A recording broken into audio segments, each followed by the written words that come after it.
We've got several videos showing the moment that an ICE agent fired his weapon in what ICE says was self-defense. For more on that, let's bring in Carrie Urban, Fox News legal editor and former counselor to Attorney General Bill Barr. Carrie, good to have you with us. And I think we want to just get a look at these videos. Let's do that right now.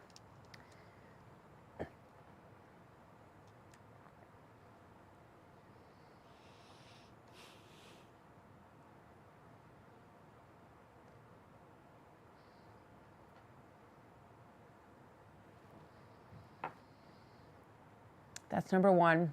You see the agent who was in front of that vehicle. Here's number two. Let's watch this. There's no audio on this, so just watch quiet as we watch this unfold as well.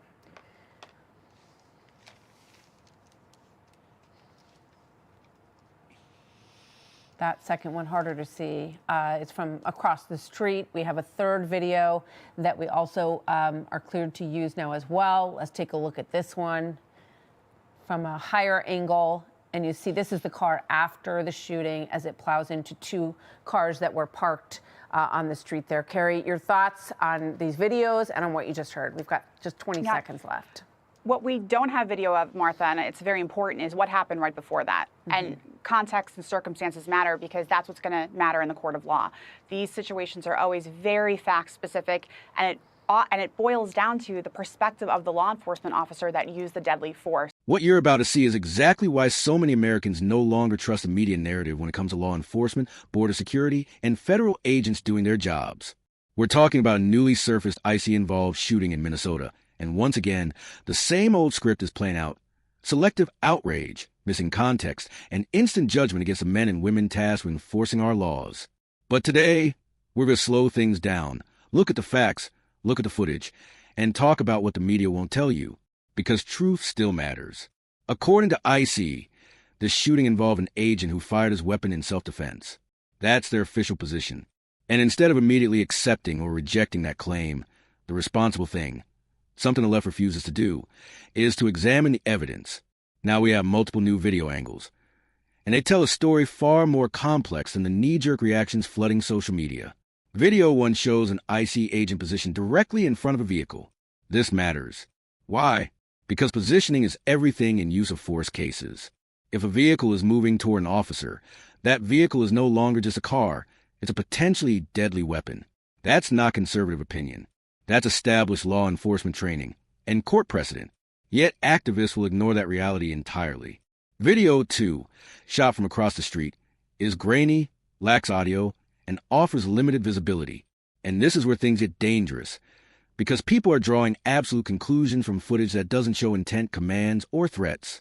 No audio, no context, no lead-up, but plenty of outrage. Video 3 might be the most revealing.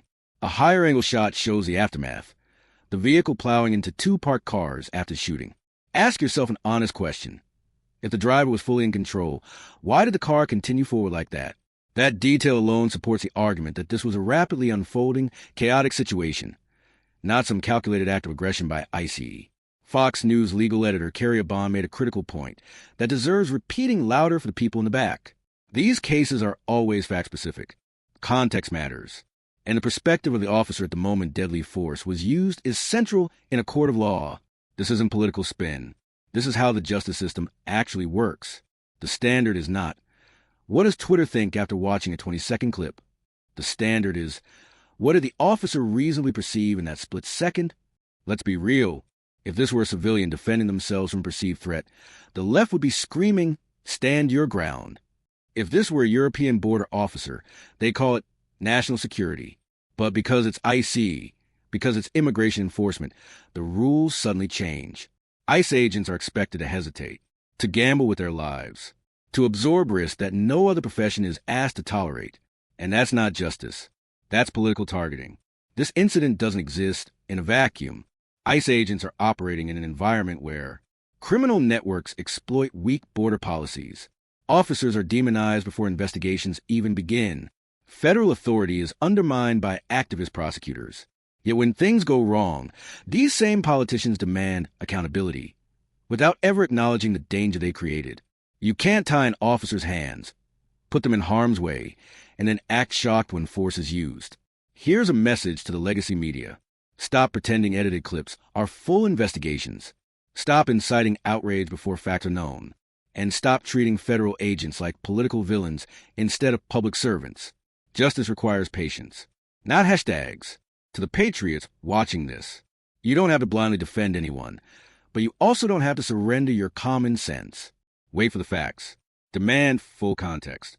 And never apologize for standing with law enforcement until proven otherwise, because a country that abandons its defenders won't remain a country for long. This case will come down to evidence, expert testimony, and legal standards, not viral outrage. And if we still believe in the rule of law, then we must let the process work, fairly, objectively, and without political pressure. God bless our law enforcement. God bless our borders. And God bless the United States of America.